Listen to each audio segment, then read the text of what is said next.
하나님 말씀 함께 보겠습니다. 함께 보실 하나님 말씀은 사도행전 27장 1절에서 20절까지입니다. 사도행전 27장 1절에서 20절까지 다 찾으시는 줄 알고 우리 같이 함께 합독하도록 하겠습니다. 함께 읽겠습니다. 우리가 배를 타고 이달리아에 가기로 작정되매 바울과 다른 죄수 몇 사람을 아구스도대의 백부장 율리오란 사람에게 맡기니 아시아 해변 각처로 가려 하는 아드라무떼노 배에 우리가 올라 항해할세 마게도냐의 데살로니가 사람 아리스다고도 함께 아니라.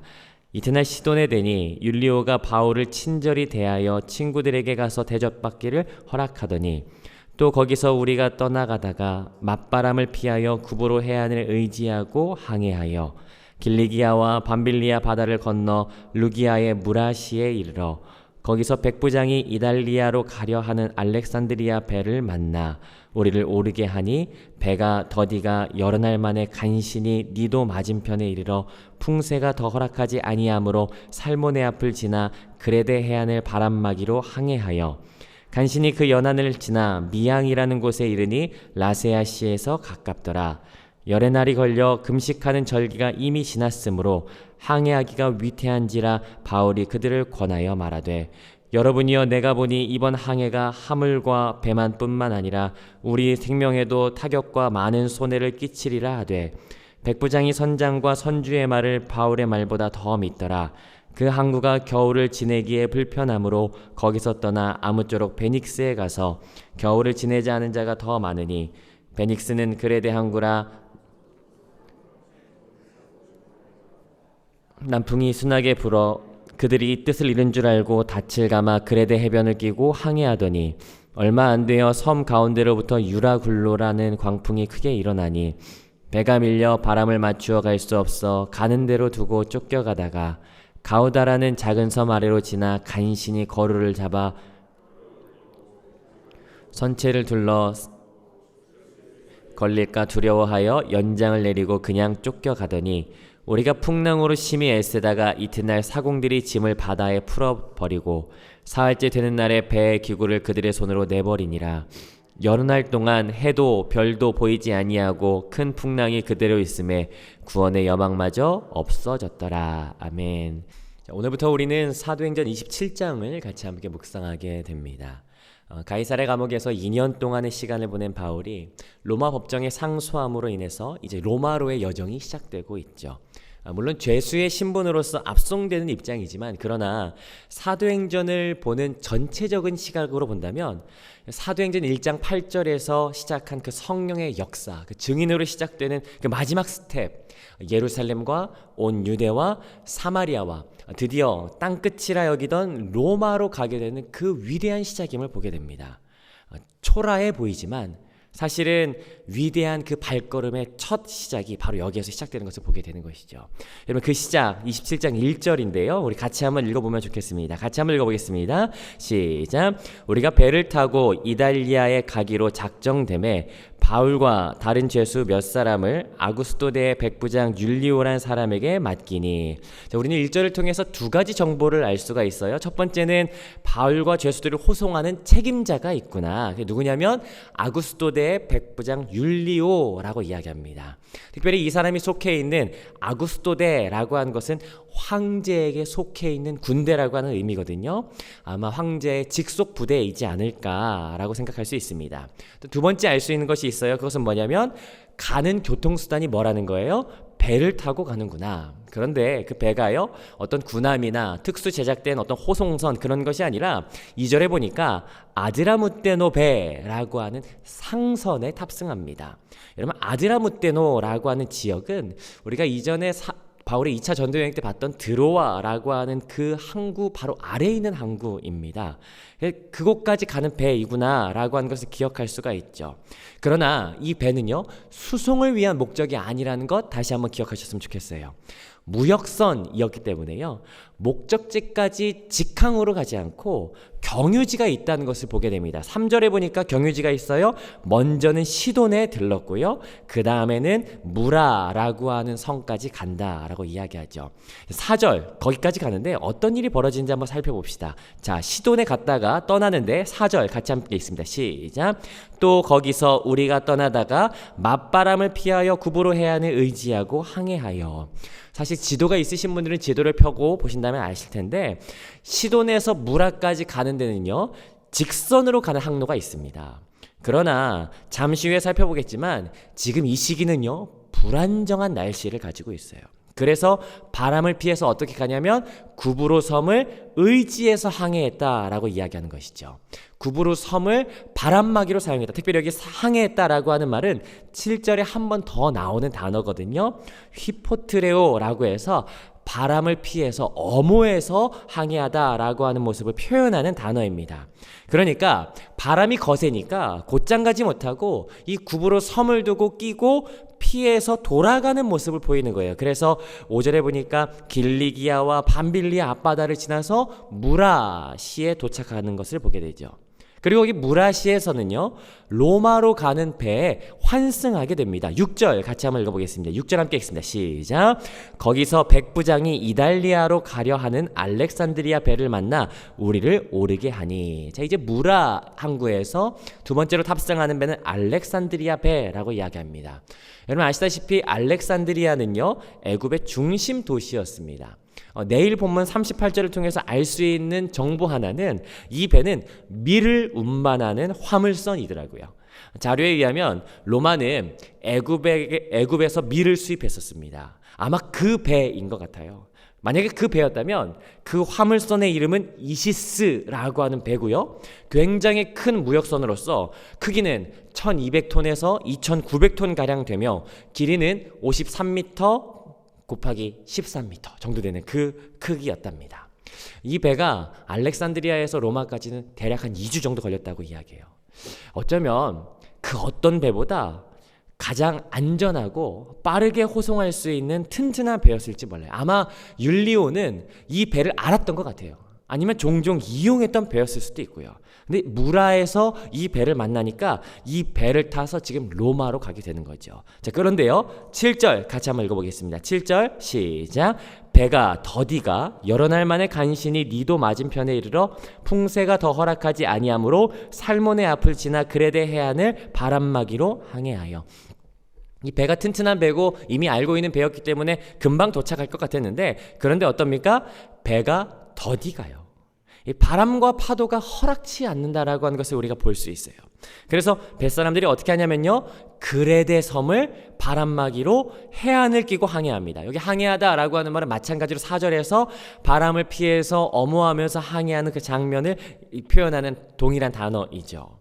그런데도 영 쉽지가 않습니다. 그러니까 어떻게 하냐면요 그레데 남쪽에 항구가 하나 있는데 8절에 보니까 미항이라고 하는 곳에 잠시 정박하는 거예요. 미항은 여러분 이름대로 아름다운 항구라고 하는 의미를 가지고 있습니다. 그런데 문제가 하나 있습니다. 그것은 잠깐 피해서 바람을 피해서 정박했는데 지금 상황이 좋지 않아요. 때가 좋지 않아요. 왜냐하면 9절 한번 보시겠어요? 9절 한번 읽어봅니다. 시작. 여러 날이 걸려 금식하는 절기가 이미 지났으므로 항해하기가 위태한지라 바울이 그들을 권하여. 여러분 금식하는 절기가 이미 지났다. 여러분 금식하는 절기는 아마 이스라엘 사람들이 반드시 지켜야 했던 대속죄일을 의미하는 것 같습니다. 대속죄일은 양력으로 9월 20일경이거든요. 여러분 지중해는요 해양성 기후와 대륙성 기후가 마주하는 곳이라서 바람이 수시로 바뀝니다. 그래서 그 정도가 심한 겨울철, 그러니까 10월부터 시작해서 10, 11, 1, 2, 이 넉 달 동안, 5달 동안은요 항해를 하지 않아요. 왜냐하면 낮도 짧아지고 시야도 안 좋고 구름과 바람과 눈, 비 여러 가지가 위험합니다. 뭐 지금처럼 날씨를 단기적으로 예측하거나 아니면 그 상황에 따라서 배가 좋아서 대처를 잘하는 것도 아니고요. 이 당시에는 그런 것들이 발달되어 있지 않을 뿐더러 더군다나 여러분 항해 사고는 생명과 직결돼요. 굉장히 위험하죠. 그래서 10월부터는 출항하지 않는 것이 이들의 배를 모는 사람들의 생활이었어요. 근데 9절에 뭐라고 이야기하냐면요, 이미 금식하는 절기가 훨씬 지났다라고 해요. 출항할 수 없는 날이 10월이 곧 다가오는 거예요. 그래서 둘 중에 하나를 선택해야 됩니다. 빨리 출항을 하든 아니면 여기에서 몇 개월을 정박하든 둘 중에 하나를 정해야 돼요. 근데 그때 바울이 이야기하죠. 10절 뭐라고 하냐면요, 바울이 이야기합니다. 시작. 말하되 여러분이여 내가 보니 이번 항해가 하물과 배만 뿐만 아니라 우리 생명에도 타격과 많은 손해를 끼치리라 하되. 여러분 아시겠지만 바울에게는 하나님의 부르심이 있었습니다. 그래서 사도행전을 통해서 보는 바울의 모습 가운데는요, 하나님께서 늘 먼저 될 일을 말씀하시고 그렇게 인도하시는 그 모습들을 우리가 볼 수 있어요. 여러분 기억하세요? 20장 23절에 보니까 바울아 너 예루살렘에 가면 환난과 결박이 기다리고 있다라고 하나님께서 미리 말씀해 주셨었어요. 내일 본문에도 그러한 하나님의 인도하심이 있죠. 자, 그렇다면 지금 바울이 사람들에게 말하는 큰 어려움이 있을 거다라고 말하는 것은요, 성령께서 아마 바울에게 말씀하셨던 것 같습니다. 출항하면 화물뿐 아니라 생명도 위험할 거다. 그러나 사람들은요, 바울보다 선장과 선주의 말을 더 의지합니다. 그리고 그들이 내린 결론, 이 미항보다는 사실은 서쪽으로 80km 정도 더 가면 베닉스라고 하는 항구가 있는데 거기에서 겨울 보내는 것이 더 좋을 것 같다. 자, 그러고 났는데 마침 13절에 남풍이 순하게 붑니다. 아마 사람들이 생각하지 않았을까? 야, 이게 신의 뜻이네. 그래, 우리 가자. 뭐 얼마 되지도 않잖아. 80km 베닉스 이제 금방 간다 라고 하면서 다시 항해를 시작하는 거죠. 그런데요, 그때 뜻하지 않은 일이 발생합니다. 그것은 14절인데요. 14절 같이 한번 읽어보겠습니다. 시작. 얼마 안 되어 섬 가운데로부터 유라굴로라는 광풍이 크게 일어나니, 야, 이게 하늘의 뜻이다 라고 하면서 출항했던 이들이 좋아한 지 얼마 되지 않아서 갑자기 유라굴로라고 하는 광풍이 붑니다. 여러분, 이 유라굴로라고 하는 것은 굉장히 강한 바람을 뜻해요. 여기 그 밑에 부연 설명으로 광풍이 크게 일었다라고 하는데요, 크게 일었다라고 하는 이 헬라어 단어가요, 발로우라고 하는 단어입니다. 여러분 혹시 야구 좋아하십니까? 여러분 투수가 마운드에 올라서 그 스트라이크 존을 향해서 공을 어떻게 던집니까? 이렇게 살짝 던지나요? 아니요. 타자가 공을 치지 못하도록 공을 내리꽂습니다. 이게 투수가 던지는 공이에요. 여러분 이게 발로우라고 하는 의미입니다. 광풍이 크게 일다. 그 말은요, 바다에 투수가 공을 내리꽂는 것처럼 바람을 바다에 내리꽂는 걸 말하는 거예요. 여러분 그러면 바람이 얼마나 크게 일까요? 15절 보니까 배가 밀린다라고 이야기해요. 스스로 제어할 수 없어서 배가 밀리기 시작합니다. 바람에 맞추어 갈 수가 없어요. 그래서 어떻게 하냐면요, 그냥 가는 대로 둘 수밖에 없었어요. 제어가 되지 않습니다. 17절에도 이 표현이 있어요. 마지막에 그냥 쫓겨가더니. 여러분 그뿐만이 아닙니다. 18절에 보니까요, 18절 제가 읽어볼게요. 우리가 풍랑으로 심히 애쓰다가 이튿날 사공들이 짐을 바다에 풀어버리고 자기들이 소유한 짐을 버려야 했어요. 여러분 화물선을 운행하는 자들에게 이 짐은 사람의 생명만큼 중요한 것이에요. 그러나 이 짐들을 바다에 버렸다는 것이에요. 19절에 보니까 마지막에요, 배 기구들과 짐을 그냥 우리 손으로 내버릴 수밖에 없었다. 여러분 자신의 손으로 자기의 배 기구와 이 화물들을 버리는 이 사공들의 마음을 생각해 보십시오. 어쩔 수 없지만 생명과 같은 이 기물들을 바다에 던지는 이 안타까운 심정. 여러분 그러나 그럴 수밖에 없었던 이유가 뭐냐면 20절인데요. 20절 같이 한번 읽어보시죠. 시작. 여러 날 동안 해도 별도 보이지 아니하고 큰 풍랑이 그대로 있음에 구원의 여망마저 없었더라. 몇 날 며칠을 그렇게 바다와 애쓰며 싸워봤는데 근데 아무 소용이 없는 것이에요. 풍랑이 금방 끝나는 것도 아니고 몇 날 며칠 계속되는데 해도 보이지 않고 별도 보이지 않고 그냥 풍랑만 그대로. 그러니까 버릴 수밖에 없는 것이죠. 근데 문제는 뭐냐면 그렇게 해도 야, 우리가 과연 살 수 있을까라고 하는 구원에 대한 소망마저 희미해지고 보이지 않게 되는 그 상황이라는 것이죠. 저는 지난 여름 정확하게는 8월 15일이었어요. 청년 몇 명과 함께 거제도에 있는 바다에 피크닉을 갔습니다. 젊은 친구들이어서 정말 잘 놀더라고요. 그날 날이 정말 뜨거웠는데 어떤 한 청년이 튜브를 하나 가져왔어요. 피자 모양의 튜브였는데 튜브가 굉장히 컸습니다. 사람 한 3명도 태울 수 있을 만한 대형 튜브였는데 잘 놀다가 갑자기 바람이 일시적으로 한번 휙 불었어요. 근데 그 튜브가 물놀이를 할 수 있는 그 라인 밖으로 날아간 거예요. 근데 저희 같이 갔던 청년 중에 하나가 해병대 특수수색대에 있는 친구가 하나 있거든요. 수영도 진짜 잘하고 체력도 정말 좋습니다. 얼른 자명해가지고 가서 잡아오려고 하는데 바람이 잠깐 한번 불었는데 그 친구가 잡지 못할 곳까지 그냥 내려가더라고요. 그리고 나서 조류를 탔는지 몰라도 이 하염없이 내려가는 그 모습이 이렇게 쭉 가는 모습. 그걸 보는데 문득 그런 생각이 드는 거예요. 저 튜브가 꼭 우리의 인생 같다. 갑작스러운 바람에 하염없이 떠내려가는, 그런데 누구의 손으로도 붙잡을 수 없을 만한 우리의 인생 같다. 지난주일 저희 청년부에서는요, 사도행전 12장 설교 같이 나누고 교회가 베드로 위해서 기도했지 않습니까? 중보 기도했던 거 그거 기억하면서 우리가 단체로 익명으로 대화할 수 있는 단톡방을 하나 만들었어요. 그리고 한 주 동안 시시때때로 어려움이 있고 기도 제목이 있을 때마다 우리가 올리면 우리 같이 중보 기도하자, 그렇게 이야기했거든요. 근데 여러분, 일주일 동안 청년들이 자기들의 기도 제목을 이렇게 올리는데 젊은 친구들의 삶이 정말 쉽지 않구나.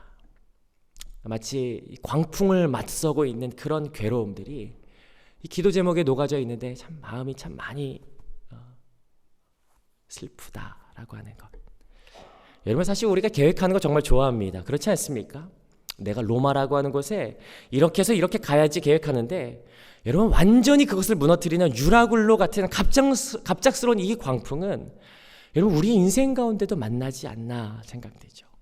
안 만나고 싶은데, 그래서 구부로를 끼고 피해보고 그레데 해안을 끼고 피해보는데, 그런데도 갑작스럽게 만나게 되는 이 바람, 하필 그 바람은 너무 거세고 너무 끝이 없어서 그냥 아무것도 못하고 그냥 손만 놓게 돼야 되는, 손 놓고 그냥 가는 대로만 들 수밖에 없는, 더군다나 내가 가지고 있는 가장 소중한 것들을, 이 배 안에 있었던 짐들을 그냥 놓을 수밖에 없는 그런 바람.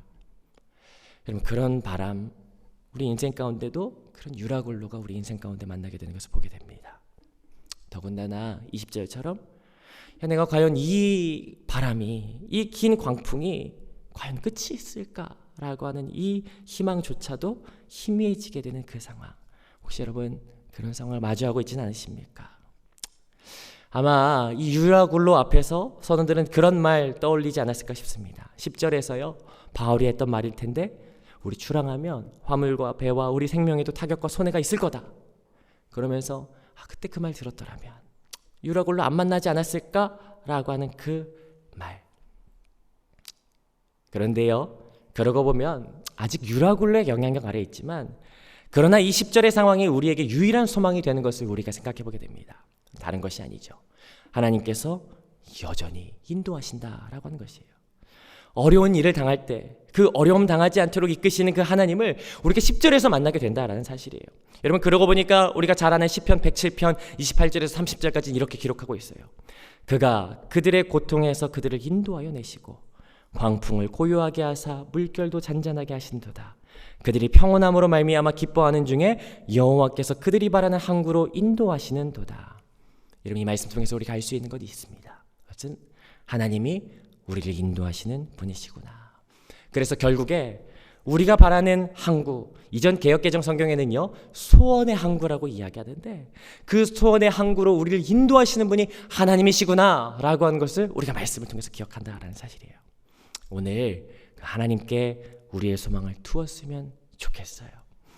자녀들을 이렇게 키우다 보니까 저희 아이들이 셋이거든요. 그런데 셋 다 성향도 성격도 다 다르더라고요. 근데 저희 둘째 딸이 있어요. 저희 둘째 딸이 유독 불안과 걱정이 큽니다. 특히나 낯선 곳을 가면 정말 힘들어하거든요. 근데 올해 초등학교 입학했어요. 초등학교 입학해서 본인도 정말 애쓰고 정말 많이 싸우고 있는데, 아침에 학교에 갈 때가 걱정되는 거예요. 어쩌면 저희 딸에게 유라굴로는 초등학교가 아닐까 싶기도 합니다. 제가 저희 딸에게 괴로워하고 나 배 아프다고 막 그러는 딸에게 늘 말해주는 말씀이 하나 있습니다. 그거는 이사야 41장 10절이거든요. 두려워하지 말라, 내가 너와 함께함이라. 놀라지 말라, 나는 내 하나님이 됨이라. 내가 너를 굳세게 하리라. 참으로 너를 도와주리라. 참으로 나의 의로운 오른손으로 너를 붙들리라. 아멘. 여러분, 하나님이 우리의 소망이 되십니다. 하나님이 우리를 붙드시고 우리 가운데 인도하시는 분이 되세요. 그분의 음성을 귀 기울일 때 사실은 여러분, 제자들이 그 풍랑을 만났던 거 기억하십니까? 그분 앞에서 파도야 잠잠하라 라고 하는 말씀 앞에서 그 거센 파도가 잠잠해질 수밖에 없었던 건 우리가 알고 있어요. 그러므로 오늘 유라굴로를 만나는 우리의 삶 가운데 우리의 소망을 그 하나님께 같이 두지 않으시겠습니까? 하나님이 우리의 인도자가 되시고 하나님이 모든 문제의 해결자가 되신다라고 하는 것을 우리가 같이 함께 다시 한번 바라보고 의지하는 오늘 이 하루가 됐으면 참 좋겠다라는 생각을 합니다. 우리 그 하나님 앞에 우리의 소망을 두고 그 하나님 앞에 우리의 모든 것을 내어 맡겨드리는 의지하는 그 하루가 되시기를 주님의 이름으로 축복합니다.